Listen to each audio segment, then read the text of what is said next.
Chapter 1. The Boy.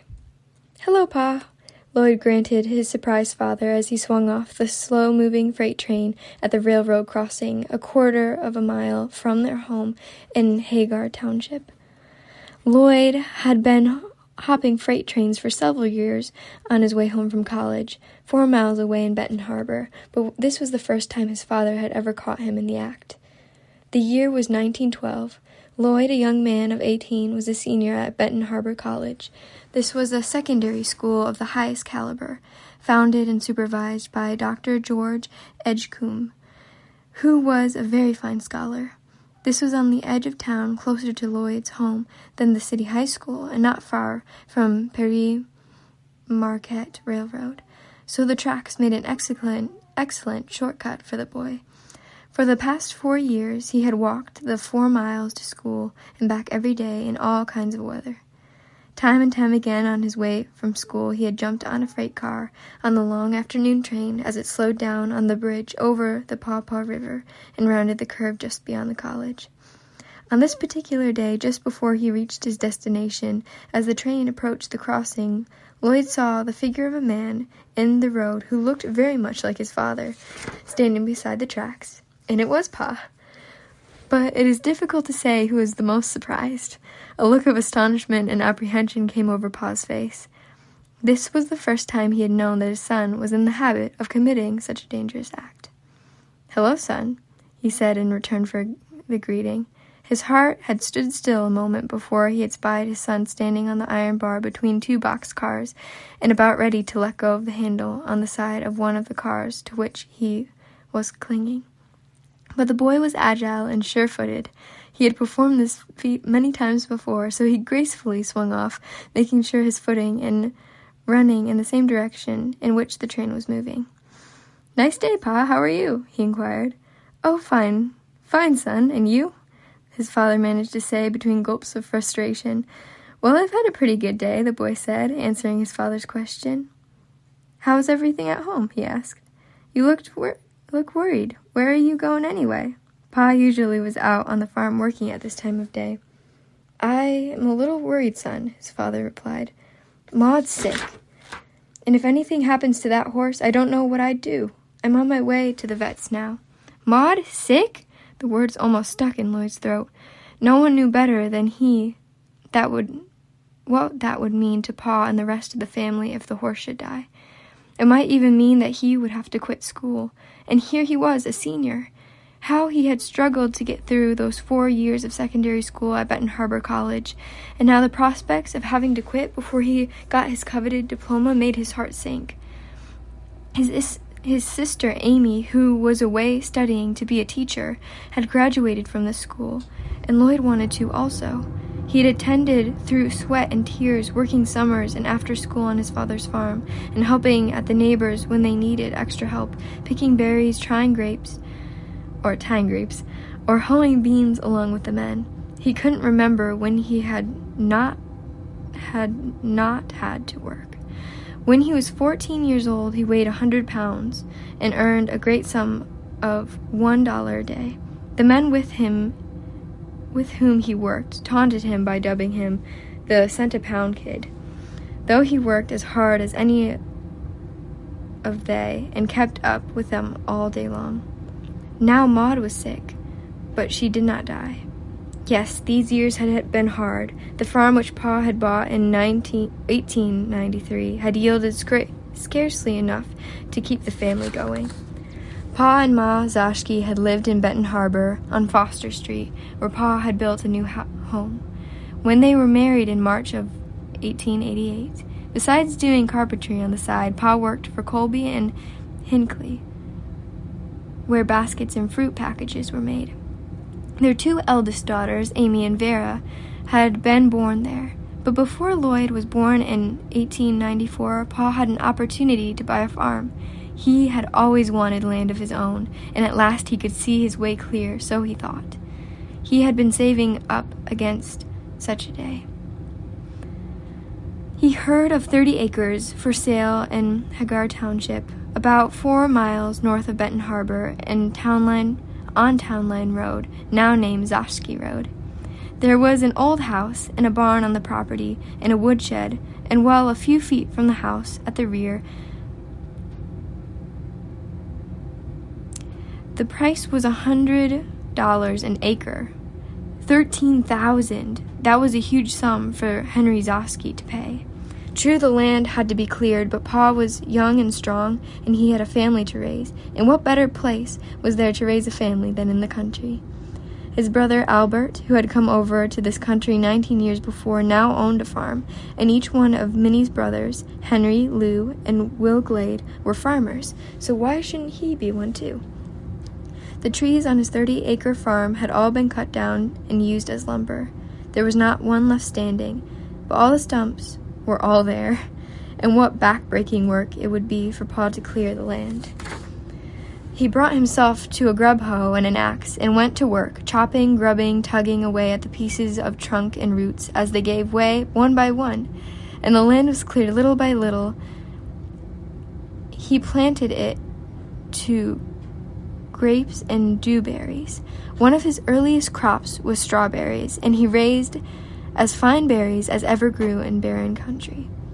The land along the road on both sides of the farm was planted to pear trees. Later, a sour cherry orchard, early Richmond's, was set in the 5-acre triangle which formed the west end of his property between Riverside Road and Hagar Townline Road. Lima beans would be planted on several acres to supply an annual crop. In case of perennial crops failed, and a large asparagus patch was planted at the extreme east end to supply an early income when money was running low in the spring. All the fruit and vegetables were hauled to the Benton Harbor Open Market on 6th Street, located between the library and the Bell Opera House, where they were sold and sent to Chicago by steamships, which navigated to the end of the ship canal at the rear of Water Street and Territorial Road. Pa's hauling was done once a day in a heavy lumberbox wagon drawn by 2 horses named Maud and Little Maud. Sometimes it was not necessary to make the trip to the market, as the fruit was picked up by the farm by a schooner wagon, which took it to the dock. And Graham and Morton docks were at the end of the canal, where the Salvation Army now stands, and the Benton Transit docks were about a quarter of a mile south of there. Boats left every evening, those from the latter at 9 o'clock, and the boats from the Graham and Morton docks at 10 o'clock. The canal was 75 feet wide and 15 feet deep, with a turning basin of 155 square at the head of the canal near the Graham and Morton Transportation Company docks. The canal, when built in 1860, was only 25 feet wide and 8 feet deep, but the volume of business came so great that it was enlarged twice, so that once in 1869 and again in 1875. There we go. Boats arrived in Chicago early the next morning at the South State Street, and the fresh fruit was ready for market in less than 24 hours from the time it was picked. Commission merchants were there at the docks to receive and sell the fruit, and after deducting 10%, a check was returned to the farmer whose name was stamped on the package. Henry Zosky eagerly waited the returns from his daily shipment of fruit, which always arrived 3 days after it was shipped. Pa needed every cent he could get. The buildings on the farm, when he bought it, were old and run down. The ramshackle barn must be replaced by a new one in which to house the horses and cow. The chicken house and the pig pen didn't really matter, but they would be rebuilt also. But what Pa didn't know was that they would have so much sickness and other financial reverses that to his and Minnie's dying day, they would be obligated to live in the old house with all its imperfections. Paul died on the 15th of May, 1915, and she passed away on September 9th, 1940. Every time he thought he might be able to do some remodeling, Pa would be informed there was a new baby on the way, or a cow or a horse to purchase. Pa longed for a son who could help him on the farm. He was now 37 years old. Many had lost a baby whom they named Otis before moving to the farm. When their fourth baby proved to be a boy, there was great rejoicing. Lloyd Aldbert, they named him, was the first baby born in the old house on Pa's new farm. 3 more children were born at regular intervals, but only one, a girl whom Mom named after her sister Anna, lived. The 2 other babies were boys. They were named Frank and Leonard. Both died in infancy, which brought great sorrow into this little family. But Lloyd grew to be a fine, healthy child and was the pride of his parents. They brought him up in the fear of the Lord, and he became obedient to them, and at an early age learned also to be obedient unto the laws of God. He had a sensitive nature and a steadfast loyalty to his home and to God. His interests were almost entirely in his home, school, and church. He stayed close to home, helping his father on the farm. Because of the family's close ties, he never seemed to get into trouble.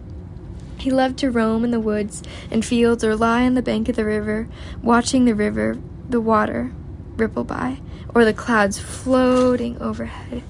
He would often dream of becoming a minister when he grew up, and his daydreaming led to meditation on the profoundest kinds later on in his life. When working on the farm in the spring or fall of the year, he took great pride in plowing a straight furrow. Often he would glance back over his shoulder to judge his work. As he did so, he often thought of Jesus' words when he said, "No man having put his hand to the plow and looking back is fit for the kingdom of God." These words seemed a paradox. He wondered about their meaning, and he was too young to understand now. He liked to look back once in a while to make sure he was turning a straight furrow. It would be many years before the impact of those words would become relevant to him. But the time would come after many years of spiritual growth and religious experience when he would realize the full meaning of Christ's words. During those 4 years of attendance at Benton Harbor College in the winter months, Lloyd had to leave home before daylight. He used to run the 4 miles most of the way. He was never tardy. When he got back home in the late afternoon, he was tired and very hungry. But there was always plenty of good home-made bread, which his mother kept in a 30-gallon crock in the pantry, to which he could go. There was something delightfully strange about that bread, for it seemed to satisfy his hunger and dispel his tiredness immediately. Pa raised his own grain, which he took to the mill in Millburg to be ground into flour. Ma always made her own bread and pastries. Some years the crops were so meager that the little family virtually lived on beans and bread and buckwheat pancakes all winter. Ma started her own yeast, which grew from day to day and week to week. Of course, there was always milk when the cow wasn't fresh, and eggs and canned fruit for variety.